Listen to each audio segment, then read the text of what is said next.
una nueva edición del programa Conversando. Hoy tenemos una invitada, para mí, muy particular. Una escritora peruana, ella vive desde hace muchos años en Europa, en París, es Leila Bartet. Bienvenida. Y Leila, además, fue la esposa de una persona que yo quise mucho, Carlos Ortega Cárdenas, que era nada más y nada menos que el jefe de comunicaciones para América Latina y el Caribe del UNESCO y director de una de las revistas de pensamiento más nutridas, diría yo. No solamente de la habla castellana, sino de varias partes importantes de la región y de la que yo tuve el honor, gracias a su generosidad, de ser en algún tiempo editor en jefe. Leila, bienvenida a Lima. Muchas gracias. ¿Vienes frecuentemente al Perú? En realidad, en los últimos años he venido casi esencialmente para actividades muy concretas, sea administrativas, renovación de pasaportes, ese tipo de cosas, o para presentar libros. Como yo trabajo, además de la literatura, el área de la sociología y la antropología, la inmigración árabe al Perú ha sido una de mis ramas de trabajo a ese nivel y he publicado varios libros. He estado viniendo para presentar los últimos años, sobre todo libros relacionados con la inmigración árabe al Perú. ¿Y el mundo árabe de dónde viene? ¿El Perú viene de Granada, de la parte española, o viene directamente del Medio Oriente? Bueno, a mí me gusta referirme a los dos grandes momentos de encuentro de la cultura árabe y de América en general.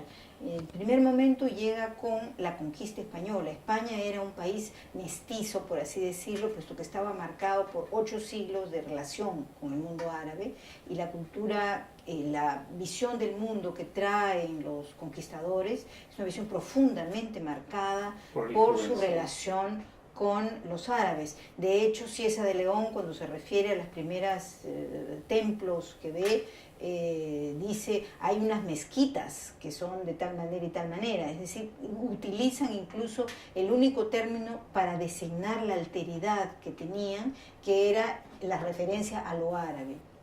Entonces, con ellos llega una serie de tradiciones, incluso culinarias, buena parte de la gastronomía, sobre todo lo que es pastelería colonial, viene de esa tradición. Encuentro además que yo creo que está sintetizado maravillosamente en el Alhambra, que es un lugar realmente deslumbrante, quizá uno de los espacios más bellos, interiormente hablando, del mundo.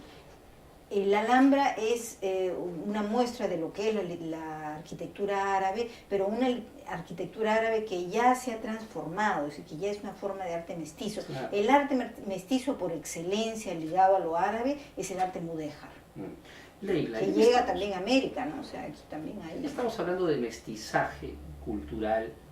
Hablamos un poquito de esto en función de tu literatura. En tus libros aparece mucha evocación al mundo árabe, a Egipto, por ejemplo, a viajes, a miradas, a organismos internacionales. ¿Qué tanto todo esto ha influido en tu vida y en general en tu literatura? Bueno, el libro El espejo habitado se abre con una serie de 3 cuentos. El libro está dividido en 4 partes, cada una de 3 cuentos, muy cartesianamente 3. La primera serie se llama Cuentos Orientales y es un guiño y es un homenaje a esta relación que tengo yo con el mundo árabe. Entonces he recogido ahí cuentos que de alguna manera surgen de mi relación con lo oriental. Hay uno que es Teriyaki, que es otro oriente, porque es Japón, pero los 3 tienen una relación con Oriente. Y esa parte de mi vida es muy importante para mí, es decir, todo el área de trabajo sobre lo árabe, hace años que trabajo sobre esos temas. De exploración y de descubrimiento, ¿no? Sí,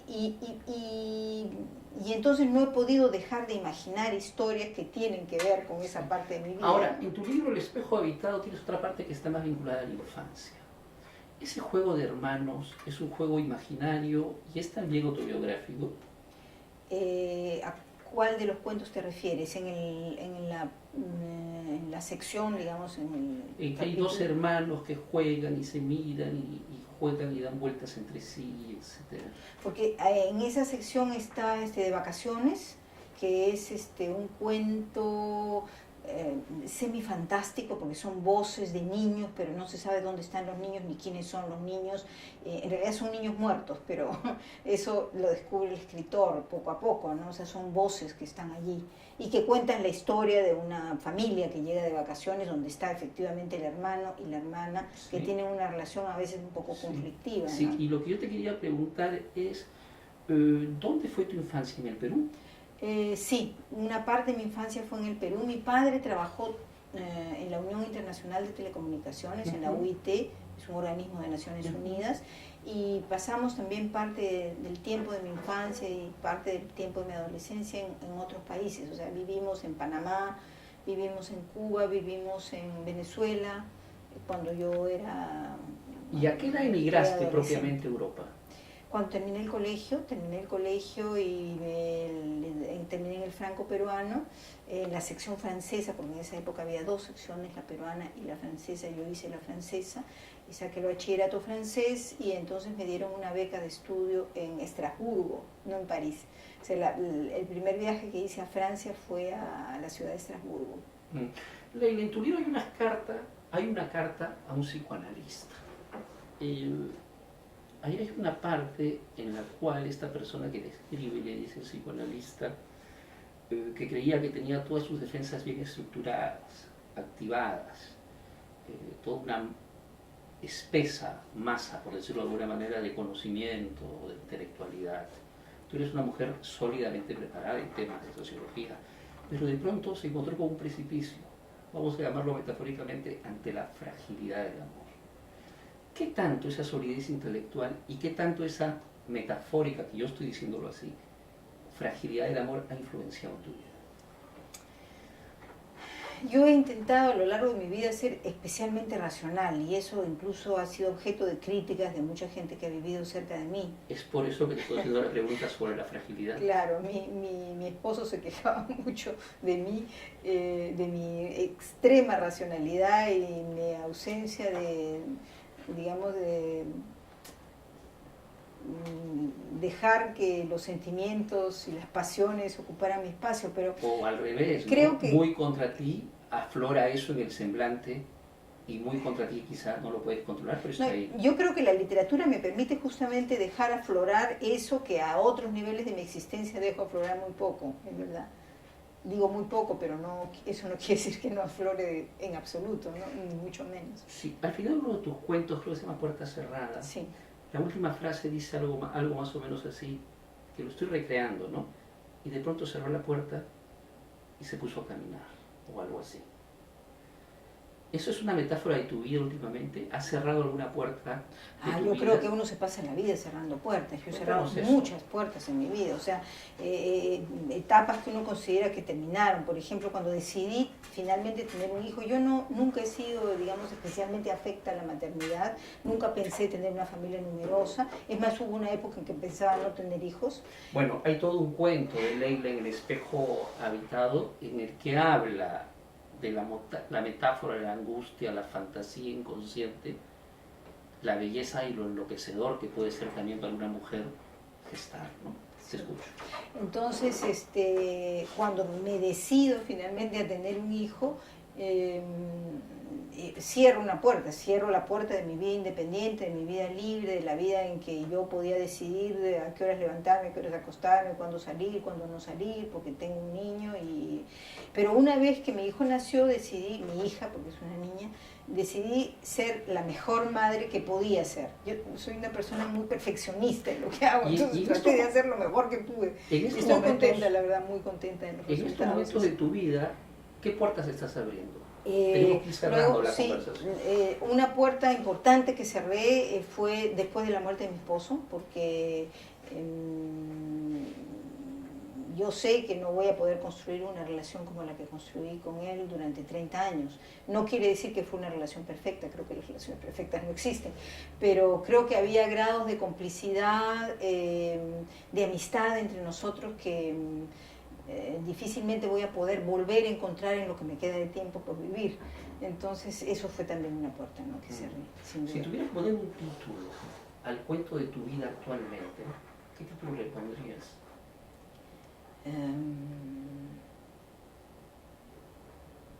no sé, el retorno al propio desconcierto, que es un verso final de una estrofa de Mario Benedetti. O el retorno a la primera puerta cerrada, la que cerraste hace muchísimos años.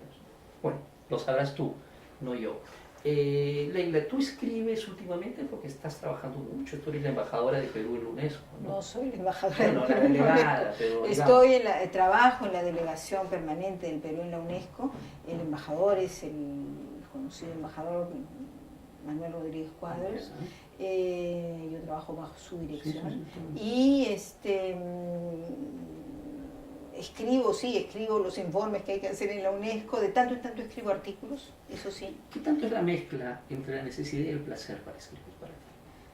Lo que pasa es que hace poco le decía en una entrevista que a mí me produce mucho placer mi trabajo, tanto mi trabajo en la UNESCO, porque me interesa, mi trabajo como socióloga y también mi trabajo literario. El problema que tengo es que tengo demasiadas pasiones.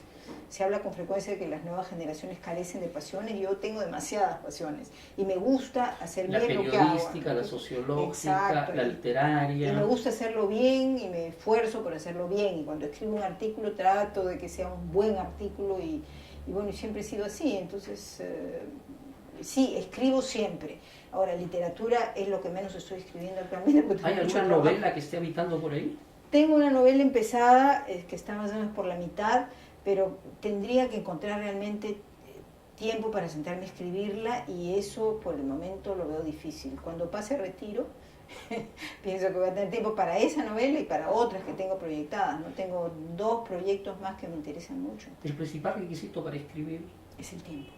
¿O la paz? No, yo diría que el tiempo. Yo estoy convencida que el estado